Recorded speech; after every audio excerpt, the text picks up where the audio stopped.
मराठवाड्यातली एकूण पूरस्थिती बघता एकनाथ शिंदेंच्या शिवसेनेने आवाहन केलेलं होतं की पूरग्रस्त भागातल्या लोकांनी येऊ नये, पण इतरत्र मात्र शिवसैनिकांचा मोठा ओघ नेस्को सेंटरकडे येतोय।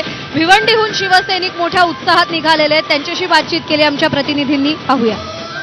यावेळीचा दसरा मेळावा जो आहे तो खास करून शेतकऱ्याच्या पूर परिस्थितीमुळे शेतकऱ्याला आधार देण्याची गरज आहे आणि राज्याच्या महायुती सरकार जे आहे ते नक्कीच शेतकऱ्याला दिलासा देईल, शेतकऱ्याच्या या संकटात पाठीशी राहील।